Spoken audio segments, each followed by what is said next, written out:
Hello, I am here to bow to peer pressure today. One of my most requested videos on this channel is, Lena, what should I read when I'm in my 20s? I'm here to answer that for you today. I have filled my rucksack with books that I think you should read, and we're going to walk through this wood and we're going to chat about them. That's literally the whole thing. Let's go. The first book is one that it didn't occur to me to go looking for, but when I walked into my independent bookshop I was like, of course that should be a thing, and it clearly is a thing, take my money.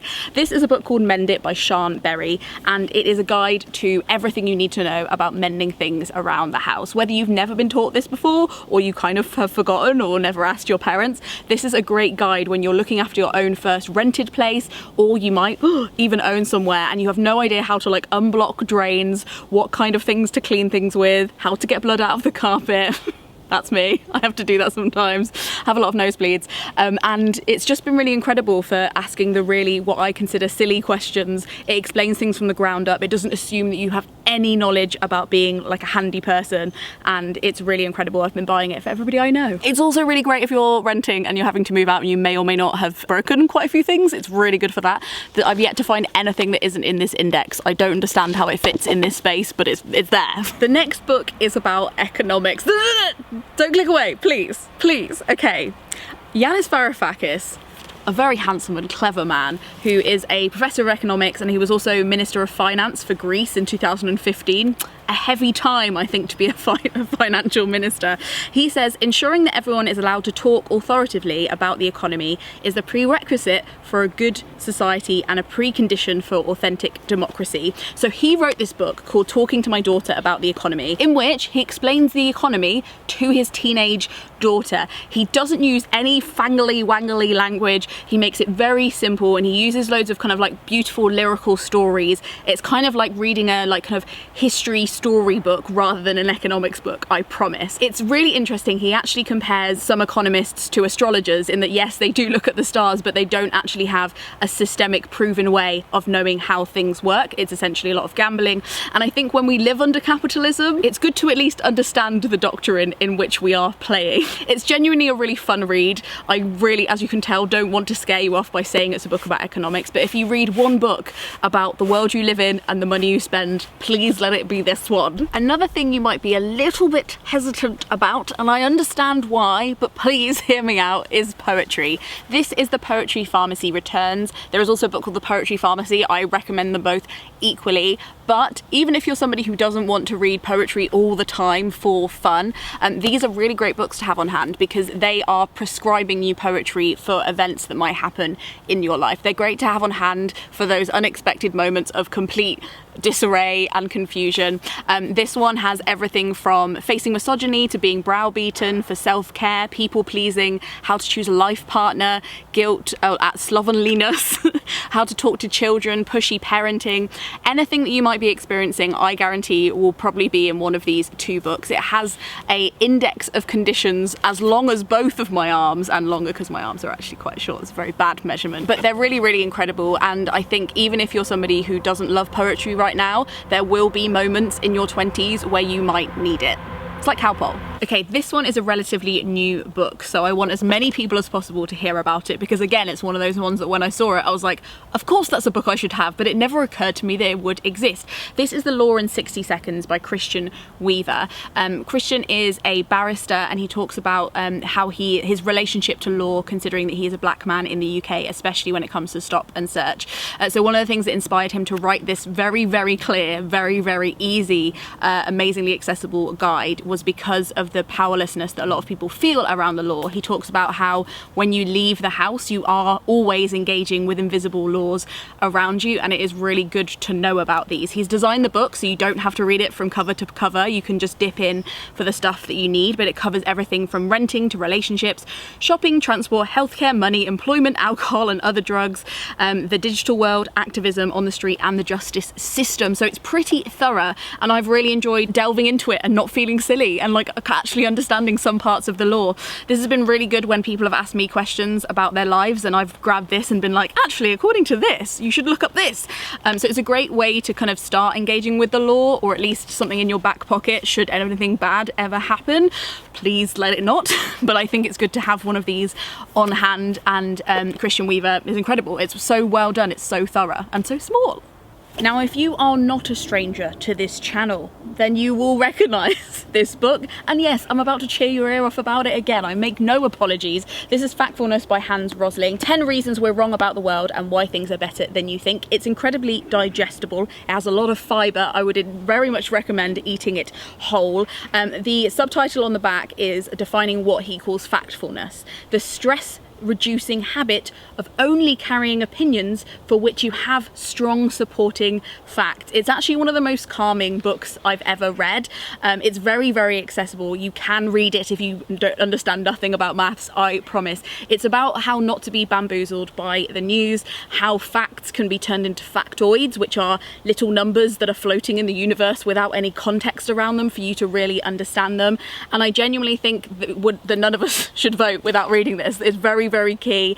It changed my understanding of the news and actually made me a lot calmer about engaging with world news stories and big things that are happening around the globe. To child or not to child? That is the question asked by Motherhood by Sheila Heti.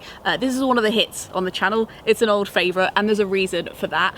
I strongly feel that even if you don't want to be a mother, you are not a mother, or you don't plan on becoming a mother, / you are a cis-het man who doesn't want to date anyone who may have a child, I think that you should read this book. This is so much more than just about like the question of whether to become a mother or not. It's about what you owe to yourself, what you owe to others, the real, genuine, honest fear of making the wrong decision either way, and in praise of having a choice at all. I think it's incredibly written. It's a really experimental novel, actually. It's actually not non-fiction, it's a novel, and I just love it. I think it also just showcases how good writing can be, and I think it opens up really honest, brutal conversations around the responsibilities and the fears of having a child. I actually did a podcast with some of my friends talking about this book, so I'll leave that in the description below if you want to hear a little bit more about what's in it, but I feel very strongly that everybody should read this.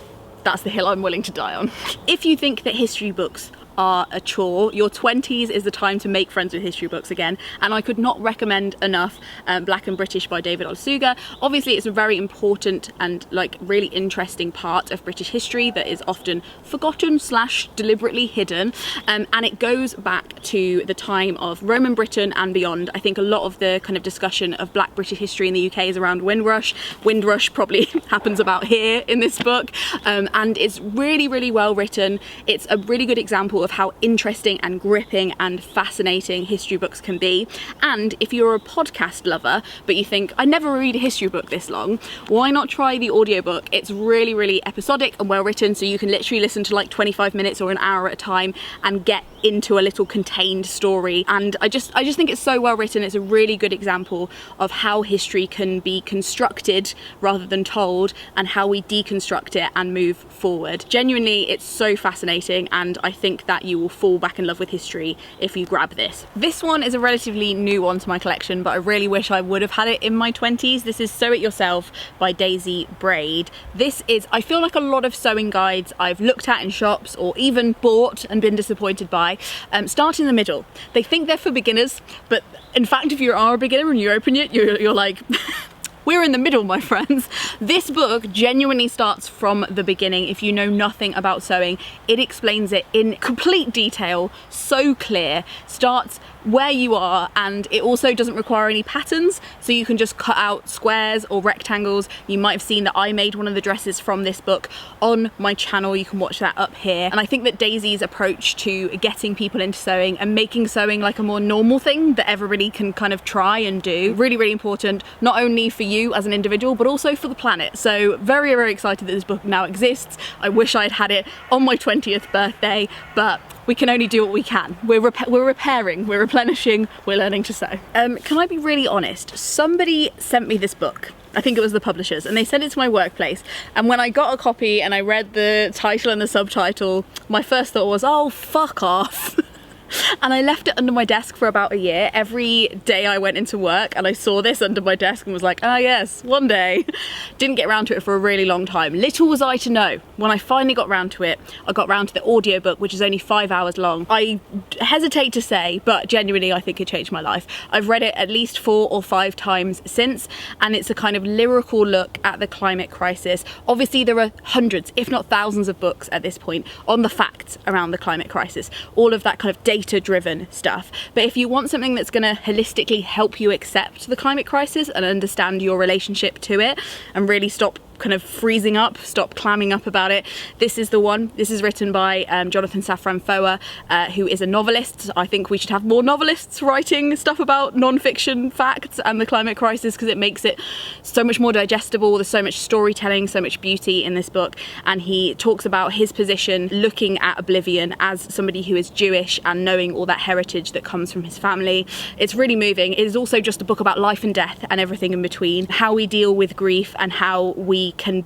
still be excited about life. So I genuinely think this is a bit of an essential one if you haven't picked up a climate crisis book and had that reaction that I had, which is just like, oh fuck off, leave me alone, I'll do it tomorrow.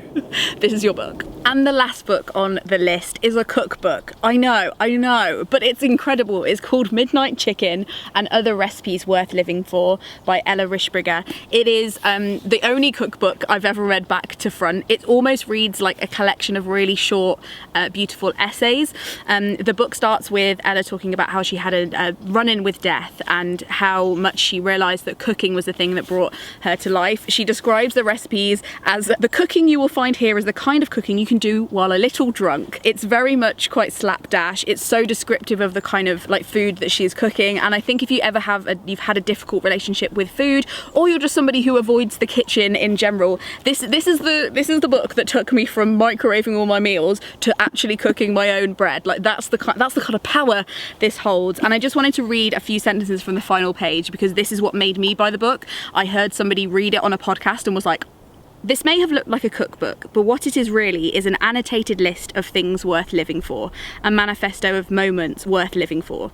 Dinner parties and Saturday afternoons in the kitchen and lazy breakfasts and picnics on the heath, evenings alone with a bowl of soup, etc, etc. Your life is like a stock pot simmering with all of these minutes, everything you've ever learned and everything you've ever loved. Every time you're in the kitchen, you're alive with all the people and the books that you've read, the people who have taught you and the people who have loved you. It's very, very moving, and especially if you're going through something hard, I would recommend just reading this as a book and not even cooking from it, maybe eating a slab of butter with it. But it's genuinely like one of my favourite books ever, and I wish I'd had this pressed into my hands at 20 instead of at 28. Now, I couldn't be an honest person who advises you about how to live your 20s if I didn't also tell you to back yourself, and I also have to live by example. So if you wanted to buy an 11th book on this list, Bargain Bin Rom-Com, my very silly accessible poetry collection, is out now if you would like to buy that too. Whack it in the basket with the other ones. Thank you so much for watching this video. I am obviously one person with the one subjective view. If you have books that you wish that you had read in your 20s and you would like other people to, please leave those below, I beg you. Thank you so much for watching. This video has been made possible by the Gumption Club, who tip me per video to make sure these videos keep happening. Here are some other videos you might enjoy. Keep reading, keep living. Best of luck with your 20s. It's a ride, I promise. Frog snog out. Is that okay? Yeah. Fangly wangly. Fangly wang.